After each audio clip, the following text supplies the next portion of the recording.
Sorry सुरू झाला काय नोकरी 100% सॉरी पाहायला लागलं नाही ना. भाई भाई बाईट बाईट बाईट अरे अक्षय बाजूला 26-27चा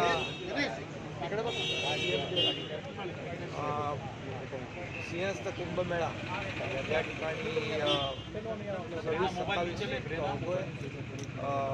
ऑगस्ट ते सप्टेंबर 27ला आणि खरं म्हणजे आता देखील प्रयागराजला कुंभमेळा सुरू आहे आणि दर 12 वर्षांनी या ठिकाणी नाशिक आणि त्र्यंबकमध्ये हा सिंहस्थ कुंभमेळा होतो आणि त्याच्यामध्ये कोट्यावधी भाविक या कुंभमेळ्याचा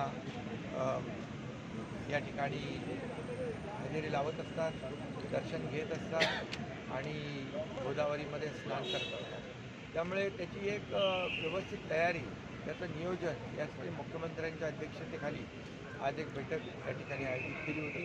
यामध्ये सगळ्यात महत्त्वाचं म्हणजे अपघातमुक्त या ठिकाणी हा सिंहस्थ झाला पाहिजे आणि त्याचबरोबर त्याचं योग्य नियोजन असलं पाहिजे. त्यामध्ये स्वच्छता असली पाहिजे, वाहतूक असली पाहिजे आणि एकंदरीत सगळ्याच बाबी ज्या आहेत येणाऱ्या भाविकांना कुठल्याही प्रकारची गैरसोय होऊ नये म्हणून पाण्याची व्यवस्था, स्वच्छता, अंघोळीची व्यवस्था, त्या ठिकाणी आरोग्य व्यवस्था, त्या ठिकाणी QR कोड बेस्ड स्वच्छता मॉनिटरिंगची व्यवस्था, हे सगळं जे आहे याच्यामध्ये आलं पाहिजे. आणि यामध्ये जे नमामि गंगा आता जी आपलं प्रयागला होतो आहे तिथे देखील काय काय योजना केलेल्या आहेत की आपली टीम देखील त्या ठिकाणी जाऊन पाहिल आणि त्या ठिकाणचं कोट्यावधी लोक त्या ठिकाणी येत आहेत आणि आपल्याकडे पण काही दिवस जे 5-6 दिवस जे महत्त्वाचे आहेत अंघोळीचे, त्यामध्ये मोठ्या प्रमाणावर गेल्या वर्षी 2-2.5 कोटी होते, यावर्षी 4 ते 5 कोटी लोक येऊ शकतात आणि म्हणून त्या प्रयागराजला जो कुंभ झाला आहे त्यामध्ये देखील काय नियोजन केलेलं आहे, तिथं कशी व्यवस्था केलेली आहे, हे सगळं माहिती तर आपण घेतली आहे, पण प्रत्यक्ष देखील आपली टीम त्या ठिकाणी जाऊन पाहणी करेल आणि तिथे व्यवस्थित आंघोळीची, राहण्याची व्यवस्था सगळी जी काय आहे ती झाली पाहिजे आणि कुठेही गर्दीमुळे भाविकांची गैरसोय होऊ नये, चेंगराचेंगरी होऊ नये, कुठेही अपघात होऊ नये, जीवितहानी होऊ नये, यासाठी संपूर्णपणे काय व्यवस्था झाली पाहिजे. चांगले रस्ते आपण दिले पाहिजे, कनेक्टिव्हिटी दिली पाहिजे, पायाभूत सुविधा दिल्या पाहिजे, आरोग्य सुविधा दिल्या पाहिजे. या ठिकाणी आपण टेम्पररी हॉस्पिटल आपण उभे करणार आहोत. त्याचबरोबर ICU सारखे त्या ठिकाणी व्यवस्था करणार आणि पाण्याचं जे प्रदूषण आहे STP त्या ठिकाणी जे पाणी गोदावरीमध्ये जातं त्या ठिकाणी STP ची व्यवस्था झाली पाहिजे. यावर दूषित पाणी राहता कामा नये, स्वच्छ पाणी चा अंघोळीला लोकांना मिळालं पाहिजे आणि त्यामध्ये संपूर्णपणे QR कोड बेस्ड टेक्नॉलॉजी वापरत असताना मोबाईल टॉयलेटची स्वच्छता, जसं त्याच्यावर अजून बारीक देखील चर्चा झाली की 10 मोबाईल टॉयलेटच्या मागे 1 स्वच्छता कर्मचारी, 10 स्वच्छता कर्मचाऱ्यांच्या मागे 1 सुपरवायझर, असं QR कोड बेस्ड मॉनिटरिंग देखील होईल.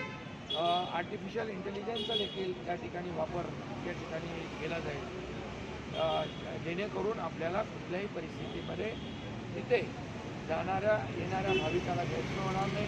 त्याचबरोबर एखाद्या भाविकाला तिकडे वैद्यकीय उपचारांची आवश्यकता असते तर तिथे वैद्यकीय उपचार आहेतच, परंतु एखाद्याला एअर ॲम्ब्युलन्सने दुसरीकडे न्यायचं असेल तर एअर ॲम्ब्युलन्ससाठी देखील अनेक ठिकाणी हेलिपॅडची व्यवस्था केली जाईल, जेणेकरून कुणाचाही जीव धोक्यात येणार नाही आणि जो आपला सिंहस्थ कुंभ मेळा आहे तो स्वच्छ आणि सुंदर आणि सुरक्षित आणि यशस्वी झाला पाहिजे. यासाठी आमचे मंत्री गिरीश महाजन यांनी गेल्या वेळेस कुंभमेळाव्याचं आयोजनामध्ये महत्त्वाचा रोल केला होता आणि यावेळेस देखील ते स्वतः त्यावर जातीने लक्ष ठेवू नये आणि त्यांना मुख्यमंत्र्यांनी आम्ही सांगितलेलं आहे की तुम्ही एक दौरा प्रयागराजचा पण करा. आपली सगळी जी टीम आहे ही नियोजनामधली टीम आहे ती घेऊन, कारण तिथे तर ऑलरेडी आता काम सुरू आहे.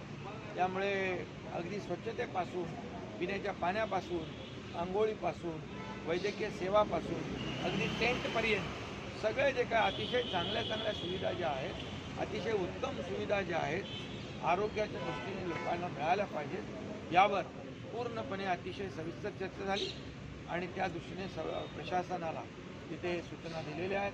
त्या ठिकाणी रस्त्याची कनेक्टिव्हिटी देखील चांगली असली पाहिजे आणि म्हणून किंबहुना त्या ठिकाणी जे विमानतळ आहे त्याला देखील जोडणारे रस्ते चांगले असले पाहिजेत, येणाऱ्यांची गैरसोय होणार नाही याची काळजी घेतली पाहिजे, अशा प्रकारच्या सूचना दिल्या. पुन्हा हे आता तर आणि काम पूर्णपणे आजपासूनच सुरू होतं आहे आणि येणाऱ्यांना रस्त्याने येणारे जे प्रवासी आहेत त्यांना समृद्धी हायवेचा देखील मोठा फायदा होईल आणि या संपूर्णपणे परत पुढच्या महिन्यामध्ये याच दिवशी 15 तारखेला बैठक होईल आणि या पूर्णपणे होणारा सिंहस्थ कुंभमेळ्याचा यशस्वी आयोजन करण्यासाठी नियोजनामध्ये कुठेही कसर राहणार नाही, कुठेही त्रुटी राहणार नाही याची काळजी सरकार घेणार. सर सेफ काय कशा प्रकारे यामध्ये झालेली घटना अतिशय कनेक्शन आणि दुर्भाग्यपूर्ण आहे. अशा प्रकारचे कलावंतांवर हल्ले होणं हे अतिशय चुकीचं आहे. परंतु त्या ठिकाणी ज्याने हे केलेलं आहे त्याला अटक झालेली आहे आणि प्राथमिकदृष्ट्या चोरीच्या दृष्टीने चोरी करण्याच्या दृष्टिकोनातून ही घटना घडल्याचं प्राथमिक माहिती आहे. परंतु यामध्ये अगदी पोलीस आणि गृह विभाग या संपूर्णपणे खलाशी जात आहेत आणि सैफ अली खान यांच्या कुटुंबाला देखील सुरक्षेचा त्याची सरकार काळजी घेईल आणि इतरही जे आहेत लोक त्यांची काळजी. शेवटी सुरक्षेची काळजी प्रत्येक नागरिकाची ही आमची जबाबदारी आहे सरकार म्हणून. त्यामुळे अशा घटना पुनरावृत्ती होऊ नये यासाठी देखील आम्ही पूर्णपणे काळजी घेऊ.